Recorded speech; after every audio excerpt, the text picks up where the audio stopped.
ਵਾਹਿਗੁਰੂ ਜੀ ਕਾ ਖਾਲਸਾ ਵਾਹਿਗੁਰੂ ਜੀ ਕੀ ਫਤਿਹ। ਕਰਮਖੰਡ ਕੀ ਬਾਣੀ ਜੋਰ, ਬਖਸ਼ਿਸ਼ ਵਾਲੀ ਅਵਸਥਾ ਦੀ ਬਣਾਵਟ ਬਲ ਹੈ। ਭਾਵ ਜਦੋਂ ਮਨੁੱਖ ਉੱਤੇ ਅਕਾਲ ਪੁਰਖ ਦੀ ਮਿਹਰ ਦੀ ਨਜ਼ਰ ਹੁੰਦੀ ਹੈ ਤਾਂ ਉਸ ਦੇ ਅੰਦਰ ਅਜਿਹਾ ਬਲ ਪੈਦਾ ਹੁੰਦਾ ਹੈ ਕਿ ਵਿਸ਼ੇ ਵਿਕਾਰ ਉਸ ਉੱਤੇ ਆਪਣਾ ਪ੍ਰਭਾਵ ਨਹੀਂ ਪਾ ਸਕਦੇ। ਕਰਮਖੰਡ ਕੀ ਬਾਣੀ ਜੋਰ, ਜੋਰ ਮਤਲਬ ਬਲ। ਤਿੱਥੈ ਹੋਰ ਨਾ ਕੋਈ ਹੋਰ, ਕਿਉਂਕਿ ਉਸ ਅਵਸਥਾ ਵਿੱਚ ਮਨੁੱਖ ਦੇ ਅੰਦਰ ਅਕਾਲ ਪੁਰਖ ਤੋਂ ਬਿਨਾਂ ਕੋਈ ਹੋਰ ਦੂਜਾ ਨਹੀਂ ਰਹਿੰਦਾ। ਤਿੱਥੈ ਜੋਧ ਮਹਾਬਲ ਸੂਰ, ਉਸ ਅਵਸਥਾ ਵਿੱਚ ਜੋ ਮਨੁੱਖ ਹਨ ਉਹ ਯੋਧੇ, ਮਹਾਬਲੀ ਤੇ ਸੂਰਮੇ ਹਨ। ਤਿੱਥੈ ਜੋਧ ਮਹਾਬਲ ਸੂਰ, ਕਿਉਂਕਿ ਇਹ ਸੂਰਮਿਆਂ ਦਾ ਹੀ ਕੰਮ ਆ, ਯੋਧਿਆਂ ਦਾ ਹੀ ਕੰਮ ਆ ਆਪਣੇ ਮਨ ਨੂੰ ਕੰਟਰੋਲ 'ਚ ਰੱਖਣਾ ਤੇ ਇਹਨਾਂ ਚੀਜ਼ਾਂ ਦਾ ਪ੍ਰਭਾਵ, ਵਿਕਾਰਾਂ ਦਾ ਪ੍ਰਭਾਵ ਆਪਣੇ ਉੱਤੇ ਨਾ ਪੈਣ ਦੇਣਾ ਮਨ ਦੇ ਉੱਤੇ। ਤਿੱਥੈ ਜੋਧ ਮਹਾਬਲ ਸੂਰ, ਤਿੰਨ ਮਹਿ ਰਾਮ ਰਹਿਆ ਭਰਪੂਰ, ਉਹਨਾਂ ਦੇ ਰੋਮ ਰੋਮ ਵਿੱਚ ਅਕਾਲ ਪੁਰਖ ਵਸ ਰਿਹਾ ਹੈ। ਤਿੱਥੈ ਸੀਤੋ ਸੀਤਾ ਮਹਿਮਾ ਮਾਹੇ, ਉਸ ਬਖਸ਼ਿਸ਼ ਅਵਸਥਾ ਵਿੱਚ ਅਪੜੇ ਹੋਏ ਮਨੁੱਖਾਂ ਦਾ ਮਨ ਨਿਰੋਲ ਅਕਾਲ ਪੁਰਖ ਦੀ ਵਡਿਆਈ ਵਿੱਚ ਪਰੋਤਾ ਰਹਿੰਦਾ ਹੈ। ਸੀਤੋ ਸੀਤਾ ਮਹਿਮਾ ਮਾਹੇ, ਸੀਤਾ ਆ ਕਾਹਦੇ ਵਿੱਚ? ਉਹਦੀ ਮਹਿਮਾ ਵਿੱਚ। ਸੀਤੋ ਸੀਤਾ ਮਹਿਮਾ ਮਾਹੇ, ਤਾਂ ਕੇ ਰੂਪ ਨਾ ਕਥਨੇ ਜਾਹੇ, ਉਹਨਾਂ ਦੇ ਸਰੀਰ ਅਜਿਹੇ ਕੰਚਨ ਦੀ ਵੰਨੀ ਵਾਲੇ ਹੋ ਜਾਂਦੇ ਹਨ, ਉਹਨਾਂ ਦੇ ਸੋਹਣੇ ਰੂਪ ਵਰਣਨ ਨਹੀਂ ਕੀਤੇ ਜਾ ਸਕਦੇ। ਉਹਨਾਂ ਦੇ ਮੂੰਹ ਉੱਤੇ ਨੂਰ ਹੀ ਨੂਰ ਲਿਸ਼ਕਦਾ ਹੈ। ਜਿਹੜਾ ਬੰਦਾ ਨਾਮ ਜਪਦਾ ਉਹਦੀ ਇੱਕ ਆਪਣਾ ਪ੍ਰਭਾਵ ਹੁੰਦਾ, ਇੱਕ ਖਿੱਚ ਹੁੰਦੀ ਉਹਦੇ ਵਿੱਚ। ਉਹਦੇ ਦਰਸ਼ਨ ਕਰਦੇ ਜਦੋਂ ਆਪਾਂ, ਅਜੀਬ ਜੀ ਇੱਕ ਖਿੱਚ ਹੁੰਦੀ ਆ। ਨਾ ਉਹ ਮਰੇ ਨਾ ਠਾਗੇ ਜਾਹੇ, ਇਸ ਅਵਸਥਾ ਵਿੱਚ ਉਹ ਆਤਮਿਕ ਮੌਤ ਨਹੀਂ ਮਰਦੇ ਤੇ ਮਾਇਆ ਉਹਨਾਂ ਅੱਗੇ ਉਹਨਾਂ ਨੂੰ ਠੱਗ ਨਹੀਂ ਸਕਦੀ। ਜਿਨ ਕੈ ਰਾਮ ਵਸੈ ਮਨ ਮਾਹੇ, ਕਿਹਨਾਂ ਨੂੰ ਨਹੀਂ ਠੱਗ ਸਕਦੀ? ਜਿਨ੍ਹਾਂ ਦੇ ਮਨ ਵਿੱਚ ਅਕਾਲ ਪੁਰਖ ਵਸਦਾ ਹੈ। ਤਿੱਥੈ ਭਗਤ ਵਸਹਿ ਕੇ ਲੋ, ਉਸ ਅਵਸਥਾ ਵਿੱਚ ਕਈ ਭਵਨਾਂ ਦੇ ਭਗਤ ਜਨ ਵਸਦੇ ਹਨ। ਕਰਹਿ ਆਨੰਦ ਸੱਚਾ ਮਨ ਸੋਏ, ਜੋ ਸਦਾ ਖਿੜੇ ਰਹਿੰਦੇ ਹਨ ਕਿਉਂਕਿ ਉਹ ਸੱਚਾ ਅਕਾਲ ਪੁਰਖ ਉਹਨਾਂ ਦੇ ਮਨ ਵਿੱਚ ਮੌਜੂਦ ਹੈ। ਸੱਚਖੰਡ ਵਸੈ ਨਿਰੰਕਾਰ, ਸੱਚਖੰਡ ਵਿੱਚ ਭਾਵ ਅਕਾਲ ਪੁਰਖ ਨਾਲ ਇੱਕ ਰੂਪ ਹੋਣ ਵਾਲੀ ਅਵਸਥਾ ਵਿੱਚ ਮਨੁੱਖ ਦੇ ਅੰਦਰ ਉਹ ਅਕਾਲ ਪੁਰਖ ਆਪ ਹੀ ਵਸਦਾ ਹੈ। ਕਰ ਕਰ ਵੇਖੈ ਨਦਰ ਨਿਹਾਲ, ਜੋ ਸ੍ਰਿਸ਼ਟੀ ਨੂੰ ਰਚ ਕੇ ਮਿਹਰ ਦੀ ਨਜ਼ਰ ਨਾਲ ਉਸ ਦੀ ਸੰਭਾਲ ਕਰਦਾ ਹੈ। ਕਰ ਕਰ ਵੇਖੈ ਨਦਰ ਨਿਹਾਲ, ਉਹ ਕਰਦਾ ਵੀ ਆ ਤੇ ਉਹਨੂੰ ਵੇਖਦਾ ਵੀ ਆ, ਸੰਭਾਲ ਵੀ ਕਰਦਾ ਹੈ। ਵੇਖੈ ਖੱਖੇ ਦੇ ਦੋ ਲਾਵਾਂ ਤੇ ਦਲਾ, ਇੱਕ ਵੇਖੈ ਪੜਨਾ, ਵੇਖੇ ਨਹੀਂ ਪੜਨਾ। ਤਿੱਥੈ ਖੰਡ ਮੰਡਲ ਵਰ ਭੰਡ, ਉਸ ਅਵਸਥਾ ਵਿੱਚ ਭਾਵ ਅਕਾਲ ਪੁਰਖ ਨਾਲ ਇੱਕ ਰੂਪ ਹੋਣ ਵਾਲੀ ਅਵਸਥਾ ਵਿੱਚ ਮਨੁੱਖ ਨੂੰ ਬੇਅੰਤ ਖੰਡ ਮੰਡਲ ਤੇ ਬੇਅੰਤ ਬ੍ਰਹਿਮੰਡ ਦਿਸਦੇ ਹਨ। ਜੇ ਕੋ ਕਥੈ ਤਾਂ ਅੰਤ ਨਾ ਅੰਤ, ਜੇ ਕੋਈ ਮਨੁੱਖ ਇਸ ਦਾ ਕਥਨ ਕਰਨ ਲੱਗੇ ਤਾਂ ਉਹਨਾਂ ਦੇ ਓੜਕ ਹੀ ਨਹੀਂ ਪੈ ਸਕਦੇ, ਉਹਨਾਂ ਨੂੰ ਸਮਝ ਨਹੀਂ ਆ ਸਕਦੀ ਕਿਉਂਕਿ ਇਸ ਦਾ ਕੋਈ ਅੰਤ ਨਹੀਂ ਹੈ। ਤਿੱਥੈ ਲੋ ਲੋ ਆਕਾਰ, ਉਸ ਅਵਸਥਾ ਵਿੱਚ ਬੇਅੰਤ ਭਵਨ ਤੇ ਆਕਾਰ ਦਿਸਦੇ ਹਨ। ਜਿਵ ਜਿਵ ਹੁਕਮ ਤਿਵੈ ਤਿਵਕਾਰ, ਉਸੇ ਤਰ੍ਹਾਂ ਕਾਰ ਚੱਲ ਰਹੀ ਹੈ ਜਿਵੇਂ ਅਕਾਲ ਪੁਰਖ ਦਾ ਹੁਕਮ ਹੁੰਦਾ ਹੈ। ਭਾਵ ਇਸ ਅਵਸਥਾ ਵਿੱਚ ਅੱਪੜ ਕੇ ਮਨੁੱਖ ਨੂੰ ਹਰ ਥਾਂ ਅਕਾਲ ਪੁਰਖ ਦੀ ਰਜ਼ਾ ਵਰਤਦੀ ਦਿਸਦੀ ਹੈ। ਜਿਵ ਜਿਵ ਹੁਕਮ ਤਿਵੈ ਤਿਵਕਾਰ, ਇਹ ਬਹੁਤ ਵੱਡੀ ਅਵਸਥਾ ਹੈ ਜਿਸ ਵਿੱਚ ਸਾਰਾ ਹੁਕਮ ਮਹਾਰਾਜ ਦਾ ਚੱਲਦਾ ਦਿਸਦਾ ਹੈ ਵੀ ਸਾਰਾ ਕੁਛ ਜੋ ਤੁਧ ਭਾਵੇ ਸਾਈ ਭਲੀ ਕਾਰ, ਜੋ ਪਿੱਛੇ ਮਹਾਰਾਜ ਨੇ ਬਖਸ਼ਿਸ਼ ਕੀਤੀ, ਜੋ ਮਹਾਰਾਜ ਕਰਦੇ ਉਹ ਚੰਗਾ ਲੱਗਣ ਲੱਗ ਜਾਂਦਾ। ਜਿਵ ਜਿਵ ਹੁਕਮ ਤਿਵੈ ਤਿਵਕਾਰ, ਸਮਝ ਆ ਜਾਂਦੀ ਜੋ ਕੁਛ ਚੱਲ ਰਿਹਾ, ਜੋ ਕੁਝ ਹੋ ਰਿਹਾ ਉਹਦੇ ਹੁਕਮ ਵਿੱਚ ਹੋ ਰਿਹਾ। ਤੇ ਜੇ ਉਹਦੇ ਹੁਕਮ ਵਿੱਚ ਹੋ ਰਿਹਾ ਹੈ ਆਪਾਂ ਕੁਛ ਕਰ ਹੀ ਨਹੀਂ ਸਕਦੇ, ਫਿਰ ਉੱਥੇ ਚਿੰਤਾ ਨਹੀਂ ਰਹਿ ਜਾਂਦੀ। ਜੋ ਤੁਧ ਭਾਵੇ ਸਾਈ ਭਲੀ ਕਾਰ, ਜੋ ਕਰਦਾ ਮਹਾਰਾਜ ਚੰਗਾ ਹੀ ਕਰਦਾ ਹੈ। ਵੇਖੈ ਵਿਗਸੈ ਕਰ ਵਿਚਾਰ। ਉਸ ਨੂੰ ਪ੍ਰਤੱਖ ਦਿਸਦਾ ਹੈ ਕਿ ਅਕਾਲ ਪੁਰਖ ਵਿਚਾਰ ਕਰਕੇ ਸਭ ਜੀਵਾਂ ਦੀ ਸੰਭਾਲ ਕਰਦਾ ਹੈ ਤੇ ਖੁਸ਼ ਹੁੰਦਾ ਹੈ। ਵੇਖੈ ਵਿਗਸੈ, ਵਿਗਸੈ ਹੁੰਦਾ ਖੁਸ਼ ਹੋਣਾ। ਨਾਨਕ ਕਥਨਾ ਕਰੜਾ ਸਾਰ। ਹੇ ਨਾਨਕ, ਇਸ ਅਵਸਥਾ ਦਾ ਕਥਨ ਕਰਨਾ ਬਹੁਤ ਹੀ ਔਖਾ ਹੈ। ਭਾਵ ਇਹ ਅਵਸਥਾ ਬਿਆਨ ਨਹੀਂ ਹੋ ਸਕਦੀ, ਅਨੁਭਵ ਨਹੀਂ ਕੀਤੀ ਜਾ ਸਕਦੀ। ਨਾਨਕ ਕਥਨਾ ਕਰੜਾ ਸਾਰ, ਇਹਨੂੰ ਕਥਨਾ ਕਰੜਾ ਸਾਰ, ਸਾਰ ਹੁੰਦਾ ਲੋਹਾ, ਲੋਹਾ ਚਬਾਉਣ ਦੇ ਬਰਾਬਰ ਹੈ। ਇਹੋ ਜਿਹੀ ਗੱਲ ਦੱਸਣੀ, ਸਮਝਾਉਣੀ। ਨਾਨਕ ਕਥਨਾ ਕਰੜਾ ਸਾਰ। ਜਤ ਪਹਾਰਾ ਧੀਰਜ ਸੁਨਿਆਰ।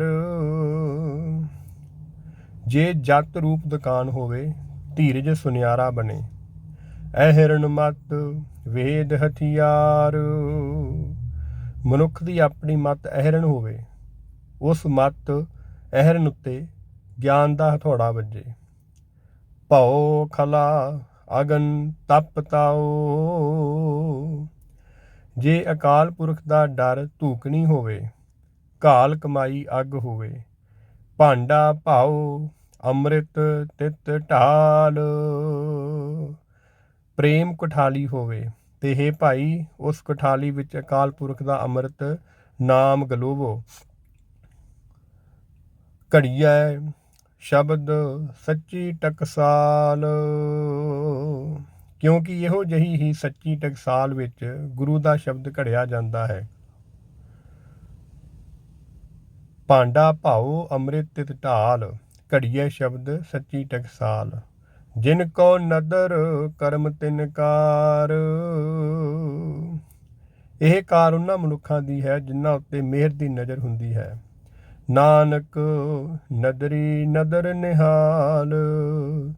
ਜਿਨ੍ਹਾਂ ਉੱਤੇ ਬਖਸ਼ਿਸ਼ ਹੁੰਦੀ ਹੈ, ਹੇ ਨਾਨਕ, ਉਹ ਮਨੁੱਖ ਅਕਾਲ ਪੁਰਖ ਦੀ ਕਿਰਪਾ ਦ੍ਰਿਸ਼ਟੀ ਨਾਲ ਨਿਹਾਲ ਹੋ ਜਾਂਦੇ ਹਨ। ਸਲੋਕ। ਪਵਨ ਗੁਰੂ ਪਾਣੀ ਪਿਤਾ ਮਾਤਾ ਧਰਤ ਮਹੱਤ। ਪ੍ਰਾਣ ਸਰੀਰਾਂ ਲਈ ਇਉਂ ਹਨ ਜਿਵੇਂ ਗੁਰੂ ਜੀਵਾਂ ਦੇ ਆਤਮਾ ਲਈ ਹੈ। ਪਾਣੀ ਸਭ ਜੀਵਾਂ ਦਾ ਪਿਓ ਹੈ ਅਤੇ ਧਰਤੀ ਸਭ ਦੀ ਵੱਡੀ ਮਾਂ ਹੈ। ਪਵਨ ਗੁਰੂ, ਪਾਣੀ ਪਿਤਾ, ਮਾਤਾ ਧਰਤ ਮਹੱਤ। ਦਿਵਸ ਰਾਤ ਦੁਇ ਦਾਈ ਦਾਇਆ। ਖੇਲੈ ਸਗਲ ਜਗਤ। ਦਿਨ ਅਤੇ ਰਾਤ ਦੋਵੇਂ ਖਿਡਾਵਾ ਤੇ ਖਿਡਾਵੀ ਹਨ। ਦਿਵਸ ਰਾਤ, ਦਿਵਸ ਤੇ ਰਾਤ, ਦਿਨ ਰਾਤ ਦੋਵੇਂ ਦਾਈ ਦਾਇਆ, ਖਿਡਾਉਣ ਵਾਲੇ ਤੇ ਖਿਡਾਉਣ ਵਾਲੀ। ਭਾਵ ਸੰਸਾਰ ਦੇ ਸਾਰੇ ਜੀਵ ਰਾਤ ਨੂੰ ਸੌਣ ਵਿੱਚ ਅਤੇ ਦਿਨੇ ਕਾਰ ਵਿਹਾਰ ਵਿੱਚ ਪਰਚੇ ਹੋਏ ਰਹਿੰਦੇ ਹਨ।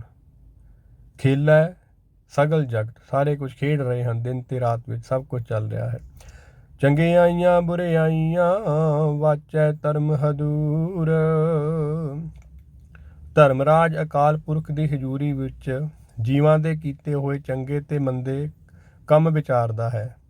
ਇਹ ਜਿਹੜੇ ਕਹਿੰਦੇ ਜੋ ਮਰਜ਼ੀ ਕਰੋ, ਚੰਗਿਆਈਆਂ ਬੁਰਿਆਈਆਂ ਵਾਚੇ ਧਰਮ ਹਦੂਰ। ਮਹਾਰਾਜ ਅਕਾਲ ਪੁਰਖ ਸਭ ਕੁਝ ਵੇਖ ਰਿਹਾ, ਸਾਰਾ ਕੁਝ ਲੇਖੇ ਦੇ ਵਿੱਚ ਆ। ਜੋ ਚੰਗਾ ਬੰਦਾ ਕਰਦਾ, ਜੋ ਮਾੜਾ ਕਰਦਾ।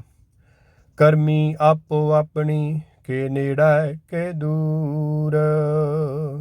ਅੱਗੇ ਮਹਾਰਾਜ ਨੇ ਉਹਦਾ ਰਿਜ਼ਲਟ ਦੇ ਦਿੱਤਾ ਵੀ ਚੰਗਾ ਕਰਨ ਵਾਲਾ ਤੇ ਮਾੜੇ ਕਰਨ ਵਾਲੇ ਨਾਲ ਕੀ ਹੁੰਦਾ।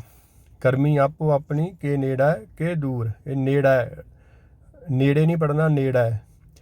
ਕੇ ਨੇੜਾ ਕੇ ਦੂਰ। ਆਪੋ ਆਪਣੇ ਇਹਨਾਂ ਕੀਤੇ ਹੋਏ ਕਰਮਾਂ ਦੇ ਅਨੁਸਾਰ ਕਈ ਜੀਵ ਅਕਾਲ ਪੁਰਖ ਦੇ ਨੇੜੇ ਹੋ ਜਾਂਦੇ ਹਨ ਅਤੇ ਅਕਾਲ ਪੁਰਖ ਤੋਂ ਦੂਰ ਹੋ ਜਾਂਦੇ ਹਨ। ਮਾੜੇ ਕਰਮ ਕਰਨ ਵਾਲੇ ਚੰਗੇ ਕਰਮ ਵਾਲੇ ਨੇੜੇ ਹੋ ਜਾਂਦੇ ਹਨ। ਜਿਨੀ ਨਾਮ ਤੇ ਆਇਆ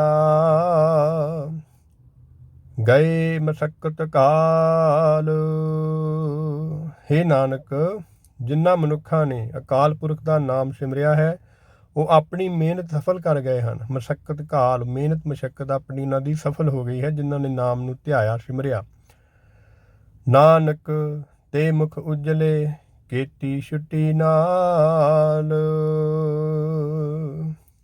ਅਕਾਲ ਪੁਰਖ ਦੇ ਦਰ ਤੇ ਉਹ ਉਜਲ ਮੁਖ ਵਾਲੇ ਹਨ ਅਤੇ ਹੋਰ ਵੀ ਕਈ ਜੀਵ ਉਹਨਾਂ ਦੀ ਸੰਗਤ ਵਿੱਚ ਰਹਿ ਕੇ ਕੂੜ ਦੀ ਪਾਲ ਢਾਹ ਕੇ ਮਾਇਆ ਦੇ ਬੰਧਨਾਂ ਤੋਂ ਆਜ਼ਾਦ ਹੋ ਗਏ ਹਨ।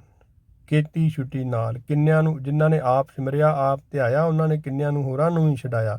ਮਾਇਆ ਦੇ ਬੰਧਨਾਂ ਦੇ ਵਿੱਚੋਂ। ਕੂੜ ਦੀ ਪਾਲ, ਕੂੜ ਦੀ ਕੰਧ ਢਾਈ ਗਈ, ਦੂਰ ਹੋ ਗਈ। ਉਹਨਾਂ ਨੇ ਆਪ ਵੀ ਛੁੱਟੇ ਤੇ ਬਾਕੀਆਂ ਨੂੰ ਵੀ ਛੁਟਾਇਆ। ਸੋ ਦਰ ਰਾਗ ਆਸਾ ਮਹੱਲਾ ਪਹਿਲਾ। ਰਾਗ ਆਸਾ ਵਿੱਚ ਗੁਰੂ ਨਾਨਕ ਜੀ ਦੀ ਬਾਣੀ ਸੋ ਦਰ, ਬਾਣੀ ਦਾ ਨਾਮ ਸੋ ਦਰ ਹੈ। ਸੋ ਦਰ ਰਾਗ ਆਸਾ ਹੈ। ਮਹੱਲਾ ਪਹਿਲਾ ਗੁਰੂ ਨਾਨਕ ਦੇਵ ਜੀ। ਇੱਕ ਓੰਕਾਰ ਸਤਿਗੁਰ ਪ੍ਰਸਾਦ। ਅਕਾਲ ਪੁਰਖ ਇੱਕ ਹੈ ਅਤੇ ਸਤਿਗੁਰੂ ਦੀ ਕਿਰਪਾ ਨਾਲ ਮਿਲਦਾ ਹੈ। ਸੋ ਦਰ ਤੇਰਾ ਕਿਹਾ, ਸੋ ਘਰ ਕਿਹਾ, ਜਿਤ ਬਹਿ ਸਰਬ ਸਮਾਲੇ।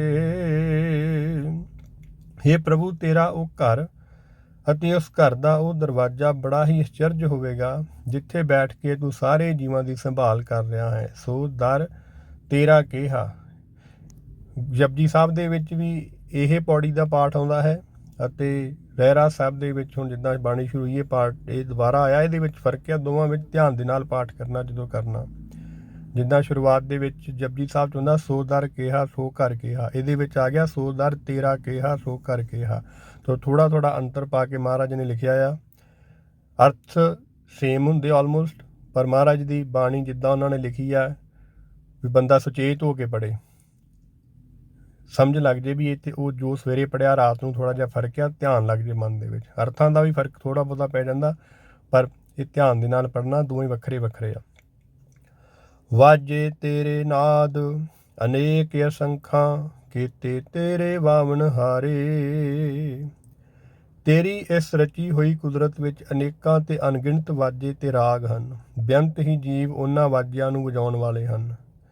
ਕੀਤੇ ਤੇਰੇ ਰਾਗ ਪਰੀ ਸਿਉ ਕਹੀਆ ਹੈ, ਕੀਤੇ ਤੇਰੇ ਗਾਵਨ ਹਾਰੇ।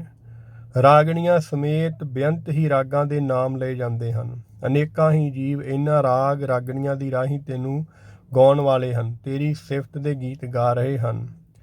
ਗਾਵਣ ਤੁਧਨੋ ਪਵਨ ਪਾਣੀ ਬਹਿ ਸੰਤਰ, ਗਾਵੇ ਰਾਜਾ ਧਰਮ ਦੁਆਰੇ। ਹੇ ਪ੍ਰਭੂ, ਹਵਾ ਪਾਣੀ ਅੱਗ ਆਦਿਕ ਤੇਰੇ ਗੁਣ ਗਾ ਰਹੇ ਹਨ।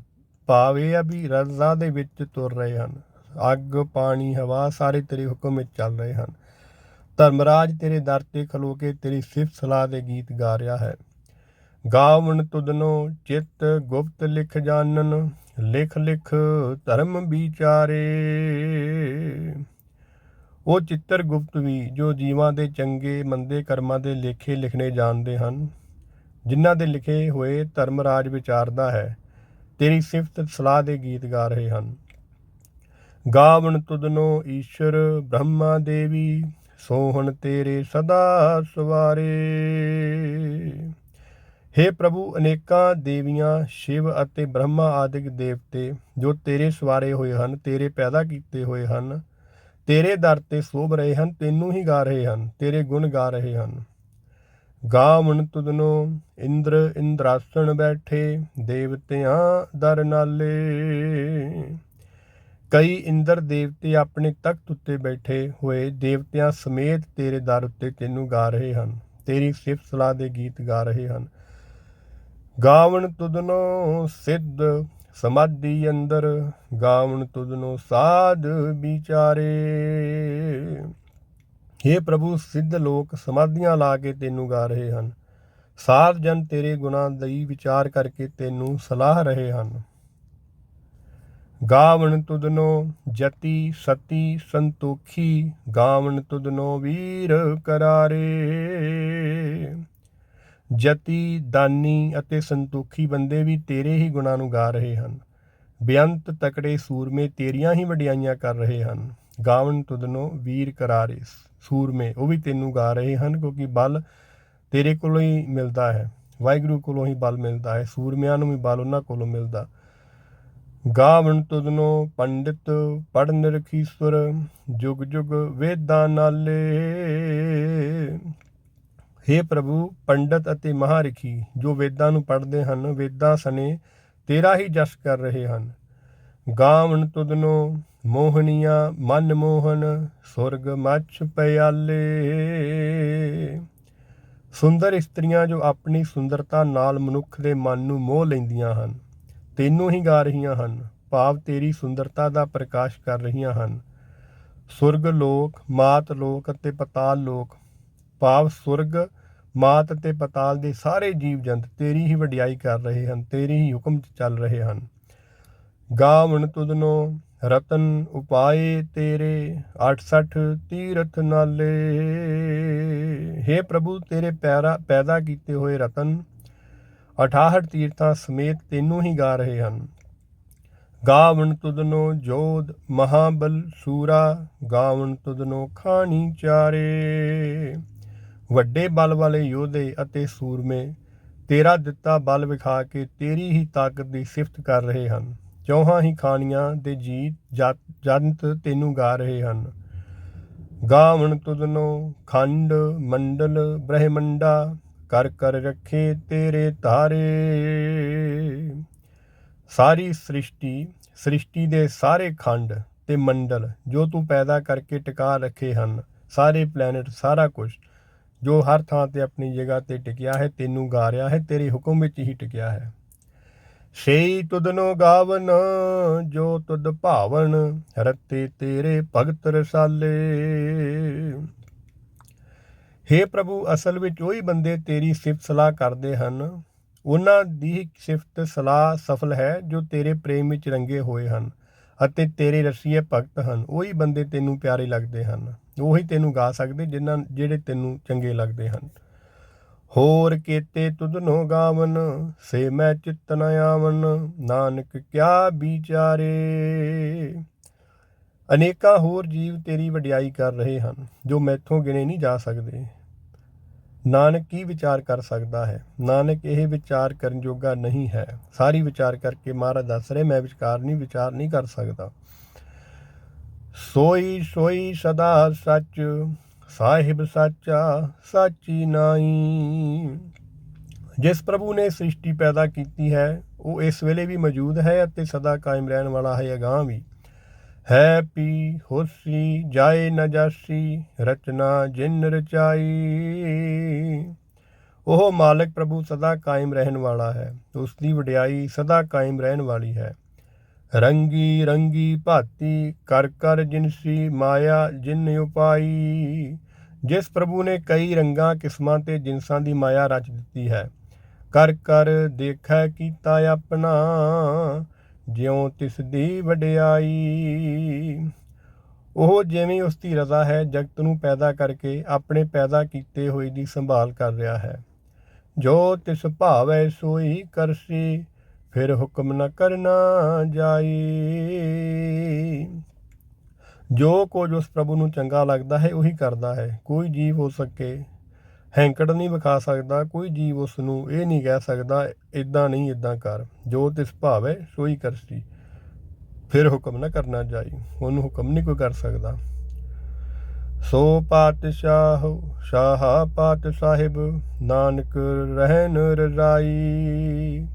ਸੋ ਪਾਤਸ਼ਾਹ ਸ਼ਾਹ ਪਤ ਸਾਹਿਬ, ਨਾਨਕ ਰਹਿਨ ਰਜ਼ਾਈ। ਉਹ ਪ੍ਰਭੂ ਸਾਰੇ ਜਗਤ ਦਾ ਪਾਤਸ਼ਾਹ ਹੈ, ਪਾਤਸ਼ਾਹਾਂ ਦਾ ਵੀ ਪਾਤਸ਼ਾਹ ਹੈ। ਹੇ ਨਾਨਕ, ਜੀਵਾਂ ਨੂੰ ਉਸ ਦੀ ਰਜ਼ਾ ਵਿੱਚ ਰਹਿਣਾ ਹੀ ਫੱਬਦਾ ਹੈ। ਸੋ ਪਾਤਸ਼ਾਹ ਸ਼ਾਹ ਪਤ ਸਾਹਿਬ, ਨਾਨਕ ਰਹਿਨ ਰਜ਼ਾਈ। ਵਾਹਿਗੁਰੂ ਜੀ ਕਾ ਖਾਲਸਾ, ਵਾਹਿਗੁਰੂ ਜੀ ਕੀ ਫਤਿਹ।